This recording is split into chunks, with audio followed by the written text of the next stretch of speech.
For 3 years, a string of supermarket attacks paralyzed Belgium. They looked like robberies. They were the loose ends of something far larger, and pulled hard enough, that thread would unravel the best-kept secret of the post-war West: hidden armies, buried weapons, political assassinations, a conspiracy that reached well beyond Belgium. A silver Volkswagen Golf GTI swings into the lot of the Delhaize on Park Lawn. 3 men climb out. The first is huge, over 6'4", and broad as a door frame, dressed in black with his face painted. The second carries a riot shotgun. The third stays behind the wheel, engine running. The date is November 9th, 1985. The time is 7:40 p.m. The city is Aalst, 15 miles west of Brussels. Gilbert van de Steen and his daughter, Rebecca, are walking back to their family car. His wife, Teresa, follows a few paces behind, holding the hand of their 9-year-old son, David. The first shotgun blast cuts Gilbert down. She screams. The man shoots her too. 4 minutes after the gunmen enter the parking lot, all 3 are back in the Volkswagen, firing shotguns at the gendarmes as they roar onto the highway toward Brussels. 8 people have lost their lives. The till has yielded less than 20,000 euros. The youngest victim is 9. Between October 1982 and November 1985, 3 masked men hit Delhaize supermarkets, a textile store, a restaurant, and a gun shop across Brabant, the province south of Brussels. 28 people perished, 22 wounded. The Belgian press named them the Brabant Killers, or the Nivelle Gang, after the town where they first turned a robbery into a massacre in September 1983. 3 figures earned code names. The giant, the largest of the 3, was masked and always calm. The killer, theatrical and gleeful, was the man inside the store. Then comes the old man, the older driver who never goes inside the building, always behind the wheel of a stolen high-performance car. They follow a strange pattern. They walk in armed, like commandos, and walk out with pocket change. 46 months of slaughter yield total proceeds of less than the cost of a small family car. Belgian investigators reached the conclusion they had been resisting. These are not robberies. The weapons do not fit. Franchi SPAS 12 combat shotguns, a Heckler & Koch MP5 submachine gun, an Ingram MAC-10 chambered for 45 ACP. Researchers would later trace some of these weapons to a 1984 raid on a Belgian gendarmerie armor at Vilsang in the Ardennes forest, carried out during a NATO training exercise, codenamed Osling, by United States Marines, working alongside a secret Belgian unit no civilian had ever heard of. The tactics do not fit. The gunmen move in coordinated fire teams. They cover angles and act as if someone with serious military training had taught them. According to David van de Steen, the masked man who found him hiding behind the comic books at Aalst grinned at him before pulling the trigger. And there's something deeper off. On the night of the Aalst attack, a gendarmerie roadblock at a critical crossroads on the perpetrator's escape route is called off by radio in the final minutes, using a command code reserved for senior officers. Evidence files vanish from secure storage between intake and trial. Witness statements disappear. In June of 2024, after 42 years, Belgian authorities formally closed the file. They've identified no one. The questions remain open. The answers are not in Belgium, but in Italy.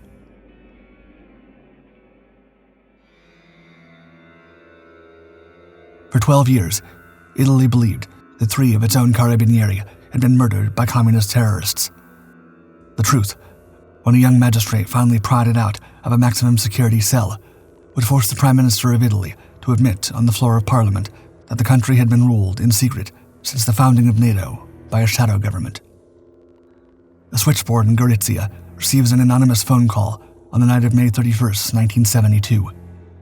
The voice describes an abandoned white Fiat 500 parked on a country road near the village of Petjano, in the northeastern province of Friuli, less than 15 miles from the Yugoslav border. 3 carabinieri are dispatched. One of them lifts the hood. The bomb takes off the front of the car. 3 officers perish in the grass. A 4th is gravely wounded. Within 48 hours, a second anonymous call directs Italian authorities to a group of left-wing extremists. 200 Italian communists are arrested. The Italian police explosives expert, Marco Marin, files a forensic report identifying the bomb material as a compound favored by the Red Brigades. For 12 years, every Italian believed the Red Brigades mowed down those 3 carabinieri. In 1984, a 30-year-old Venetian magistrate named Felice Casson reopened the file. He commissions a fresh forensic analysis. The Petiano bomb was built from C4, the most powerful explosive then in existence, used by NATO militaries, and a substance the Italian left had no access to whatsoever. Casson then finds a buried report. 3 months before Petiano, on February 24, 1972, Carabinieri, patrolling a country road near Trieste, had stumbled on a hidden weapons cache containing C4, identical to the explosive used that May. The cache had been hushed up. No one had ever asked who had buried it. Marco Marin, the explosives expert who filed the false report, turns out to be a card-carrying member of Ordine Nuovo, the neo-fascist group that the prosecution was supposed to be ruling out. Casson is no longer investigating a bombing. His investigation leads to an Ordine Nuovo militant named Vincenzo Vinciguerra. On June 28, 1984, in a courtroom in Venice, Vinciguerra confesses to building and detonating the Petiano car bomb. Then he keeps talking. He names the Italian Military Secret Service, SID, as his operational handlers. He describes the C4, the staged phone calls, the cross-border escape they arranged for him and his accomplice, Carlo Cicottini, into Francoist Spain, and the falsified forensic report. Then he gives Casson the sentence that will define the next 30 years of Italian history. Quote, "You had to attack civilians, the people, women, children, innocent people, unknown people, far removed from any political game. The reason was simple, to force the Italian public to turn to the state and ask for greater security." He calls it the strategia della tensione, the strategy of tension. Bombs blamed on the left, designed to push the country right. Conscience has nothing to do with the confession. Vinciguerra is talking because the secret services that have directed him for 12 years have begun preparing to scapegoat him. The asset is taking his handlers down with him. Casson follows the C4. The trail leads to a buried weapons depot in a cemetery near Verona, then to a second depot, then to a third. He requests official access to the archives of Italian military intelligence. He is refused. He requests again. He is refused again. By 1990, the magistrate's name had climbed to the desk of the Prime Minister of Italy. The Prime Minister's name is Giulio Andreotti. He's held office in every Italian government since 1947. He knows exactly what is in those archives. Andreotti has a choice: bury the magistrate or admit the operation. He chose to talk.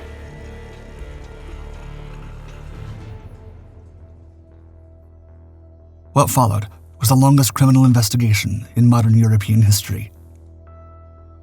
On October 24, 1990, the Prime Minister of Italy walked into the Chamber of Deputies in Rome and read aloud from a classified document. The document described an organization called Operation Gladio, the Italian word for a Roman short sword. Gladio, Andreotti told the chamber, had been operating since 1956. It had recruited 622 Italian civilians as operational agents. It had buried 127 weapon caches across the country. It had been funded by the CIA. It had been reported through SHAPE and the Pentagon to NATO. Italian magistrates began pulling the thread Casson had pulled at Petiano through one massacre after another. Piazza Fontana, Milan, December 12, 1969.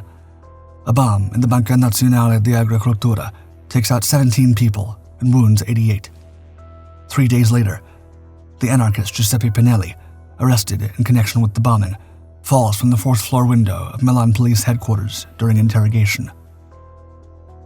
After 30 years of trials, the courts place final responsibility on Ordine Nuovo. General Giandelio Meletti, former head of Italian counterintelligence, testifies under oath that the CIA ordered the attack. Piazza della Loggia, Brescia, May 28, 1974. A bomb hidden in a trash bin takes out 8 people at an anti-fascist rally. Italicus Express, August 4, 1974. A bomb planted on the Rome to Munich night train detonates at 1:23 a.m. as the train passes under the Apennine. 12 casualties, 48 wounded. Ordine Nero claims responsibility. Bologna Centrale, August 2, 1980, 10:20 a.m. A suitcase bomb destroys the second-class waiting room at the height of the summer travel season. 85 people lose their lives. Over 200 are wounded. It's the largest post-war terror attack on Italian soil. The clock above the platform is shattered at 10:25, and by order of the city, has remained frozen at that time for 45 years. The Bologna investigation never closes. Names emerge across the decades. Floravanti, Mambro, Chiavardini. On July 1, 2025, 45 years after the bombing, Italy's Supreme Court of Cassation confirms the life sentence of Paolo Bellini, a former operative of the neo-fascist Avanguardia Nazionale. The pattern is by then impossible to miss. The same explosives, C4 from buried Gladio caches, the same neo-fascist cells, same false leads point to the left, the same magistrates pushed off the file before they could finish. The bombs were the symptom of a much larger sickness, and Italy was not the only country that had one.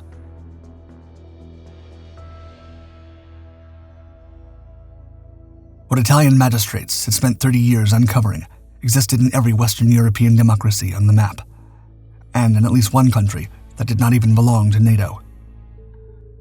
Within weeks of Andreotti's October 1990 speech, governments across the continent were forced to admit they too had been running a secret army. Belgium called its network SDR-A8, the unit whose Vilsam armory had been raided in 1984.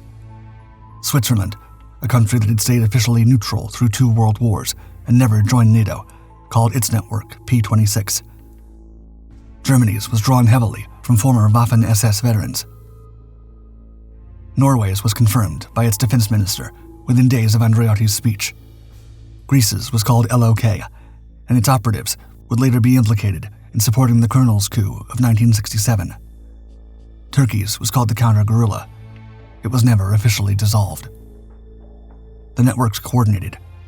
Their commanders met annually at the Clandestine Planning Committee and the Allied Clandestine Committee, both headquartered at SHAPE, NATO's military command in Belgium. Personnel rotated. Doctrine was shared.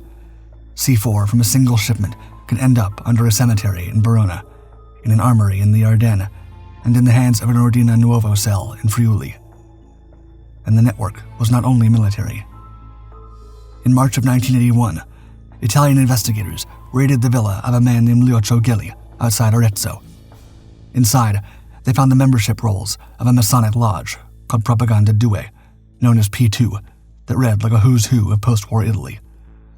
The heads of all 3 Italian intel services, 44 members of parliament, dozens of generals and admirals, senior magistrates, leading journalists, the pretender to the Italian throne, and a businessman named Silvio Berlusconi, who would one day be prime minister. P2 was the civilian arm of Gladio. It moved money, planted stories, and named bishops. The money moved through Banco Ambrosiano, the private Italian bank deeply intertwined with the Vatican. Its chairman, Roberto Calvi, known to Italian newspapers as God's banker, was found in June of 1982, hanging from scaffolding under Blackfriars Bridge in London, his pockets weighed down with bricks. His predecessor at the bank, Michele Sindona, was poisoned with cyanide in his prison cell in March of 1986. He collapsed on the floor. The propaganda moved through a fake press agency in Salazar's Lisbon called Agentur Press, run by a French OAS veteran named Yves Guérin-Serac. Agentur trained operatives, planted stories, and exported the strategy of tension methodology to clients across Africa and Latin America. In November of 1990, the European Parliament passed a resolution condemning the stay-behind networks in unsparing language. The administration of U.S. President George H.W. Bush refused to comment. Only 3 countries conducted full parliamentary investigations: Italy, Belgium, and Switzerland. Everywhere else, the files were quietly closed. This was a conspiracy the size of a continent.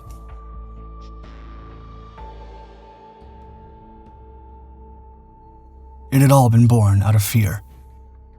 For the men who built the stay-behind networks in 1945, the whole apparatus was insurance against the worst thing they could imagine: the Red Army marching west and not stopping. The blueprint had been written during the war. Between 1940 and 1945, the British Special Operations Executive and the American Office of Strategic Services had built networks of saboteurs behind Nazi lines across occupied Europe. Ordinary citizens, buried weapons, sleeper cells waiting for a coded radio signal. The model had worked. By 1945, the same intelligence officers were turning it against the enemy they'd spent the war fighting alongside. By 1948, the fear was no longer theoretical. The Italian Communist Party was the largest in Western Europe and was growing. France was right behind it. Greece was in a civil war. Berlin was under blockade. Stalin's Red Army stood on the Elbe. The first Cold War massacre in Western Europe happened before NATO even existed. On May 1st, 1947, 1,500 Sicilian peasants and their families had gathered at a mountainside meadow called Portella della Ginestra near Palermo to celebrate a leftist victory in regional elections. As the speeches began, machine gun fire opened up from the ridges above the field. 11 lost their lives by nightfall. The bandit Salvatore Giuliano was publicly named as the shooter. Then Giuliano's lieutenant was poisoned with coffee in his prison cell. Giuliano himself was found, quote, shot in a firefight with police. Except the autopsy showed he'd perished in his sleep, and his body was dragged into a courtyard for the photographers. On April 4th, 1949, the North Atlantic Treaty Organization was founded. Within months, NATO had stood up a clandestine planning committee at SHAPE, its supreme military headquarters in Belgium. The mandate was simple. Every Western European country would have a buried stay-behind network, armed and waiting, ready to fight as partisans the day Soviet tanks rolled west. Some of the new recruits already knew the work.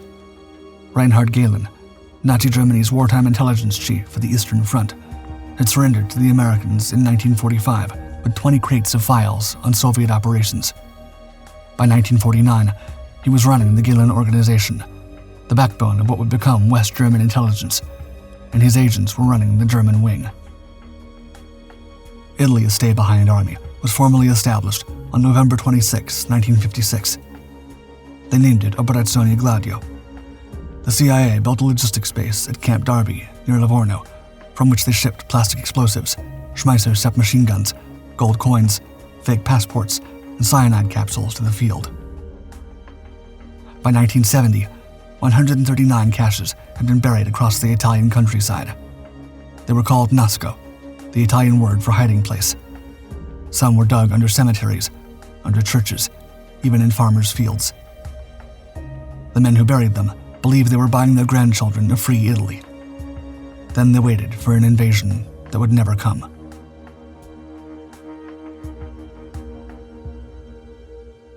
The waiting changed the men who were doing it. By the early 1960s, the secret army had been in place for a decade and a half, and the Soviets had not moved. The Cold War had hardened into détente. The men recruited to fight a Red Army that no longer seemed to be coming began to drift rightward.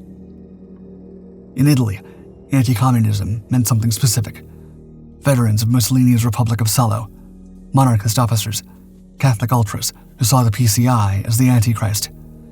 In France, the network absorbed OAS veterans embittered by the loss of Algeria. In Germany, men who remembered the SS, the recruitment post of stay-behind soldiers, narrowed and darkened. These men were armed, they were trained, they were paid, and they had no operational purpose. Then 1968 arrived. Student revolts in Paris, Berlin, and Rome. The hot autumn of 1969 paralyzed Italy with strikes. The Italian Communist Party won 27% of the national vote The threat the gladiators had been built to fight was no longer arriving in tanks. It was arriving at the ballot box. If the Soviets did not invade, the threat would be redefined as internal. If communism could win at the ballot box, the response would be to make the public reject it.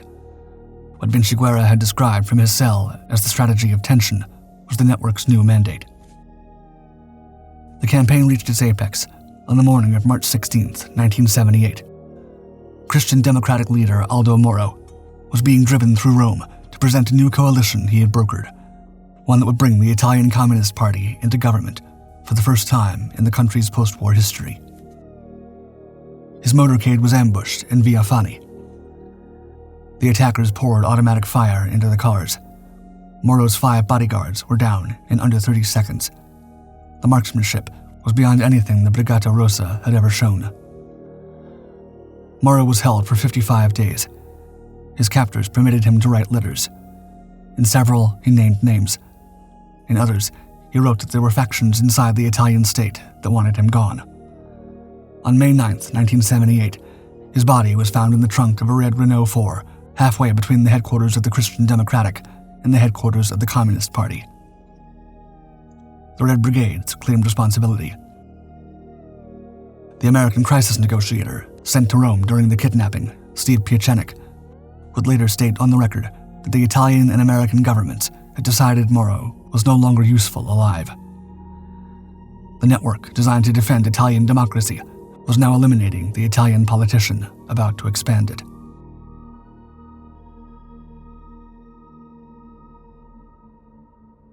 These are the cases the courts could prove. The ones they could not prove are bigger, and they all follow the same pattern. Each one reveals how far the network reached and how completely it had been protected from above. On June 27, 1980, an Itavia Airlines DC-9 carrying 81 civilians vanished from radar over the Tyrrhenian Sea in clear weather. After 3 decades of contested theories, Italian courts concluded it had been brought down by a missile fired during a covert NATO dogfight with a Libyan aircraft believed to be carrying Muammar Gaddafi. Nearly every officer who investigated met a sudden, unexplained end before testifying. The protection extended all the way to military command. It worked the same way in Germany. A bomb at the Munich Oktoberfest, September 1980. Authorities closed it in 1982 as a lone wolf attack, the same move used across Italy throughout the years of lead. When prosecutors reopened the file in 2014, they found the bomber had been radicalized inside a neo-fascist paramilitary with documented ties to the German Stay Behind network. The lone wolf had a kennel. Then Turkey showed what happens when nobody even bothers closing the file. In November 1996, a black Mercedes hit a tractor on a highway near Susurluk. In the wreckage, they found a senior police official, a Grey Wolves hitman wanted by Interpol, carrying a diplomatic passport signed by the Interior Minister, and a Kurdish parliamentarian who was the only survivor. The 4 had been traveling together. The crash didn't expose a conspiracy so much as one that had never bothered to hide. Turkey's counter-guerrilla, Gladio's longest surviving network, had been running inside the state for 30 years in plain sight. Then there's the tier historians cannot prove but cannot dismiss. The 1967 colonel's coup in Greece was carried out by officers with documented ties to the LOK Stay Behind network. Pope John Paul I was found unresponsive in his Vatican apartment 33 days into his papacy. There was no autopsy or explanation, and it had all happened right when he'd been reviewing P2's connections inside the Vatican Bank. And one number still lingers in investigators' minds. Andreotti told Parliament in 1990 that 127 Gladio weapon caches had been dismantled. There had been at least 139. Somewhere, in the cellars and cemeteries and farmers' fields of half of Europe, weapons sealed 60 years ago, in preparation for the Third World War, are still in the soil. We know the names of most of the victims. We will never know the names of most of the perpetrators. Except for one.